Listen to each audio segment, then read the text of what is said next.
Da smo trebali da budemo kamenje, bili bismo. Svi mi možemo biti sve. Pitanje je na koji deo mene se koncentrišeš. Naravno da s nekim ljudima i prostorima ne vibriramo i to je sasvim okej. Moj predlog, otići što pre. Okružite se onima i onim s čim vibriramo. A težiti ka sve višoj i višoj vibraciji. Okružimo li se kukačima i sami postajemo to. U biznisu postoji jedna izreka, pokaži mi 5 ljudi sa kojima najviše vremena provodiš i reći ću ti ko si. U smislu, imaš li 5 prijatelja narkomana, pogodi ko će biti 6.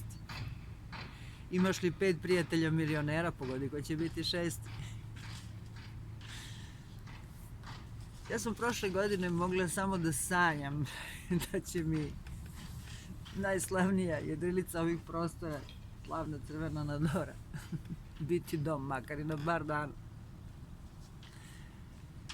Ne moram da je imam, kao što rekoh u prvom videu iz ovog serijala Žena na ostrvu.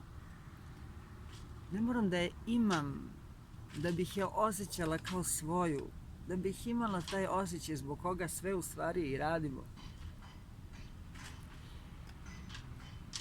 Okružimo se ljudima, predmetima, situacijama koje zaista želimo i živimo sa i u njima. I to je to. A sad vratimo se na pitanje i početak.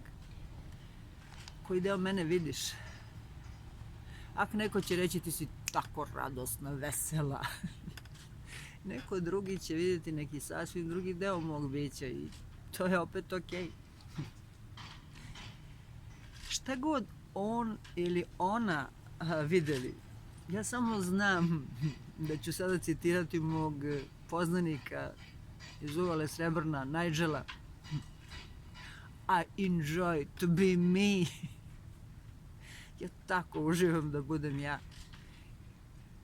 I svi mi bismo samo to trebali da se zapitamo. Da li uživamo da budemo mi? Sve drugo je nebitno.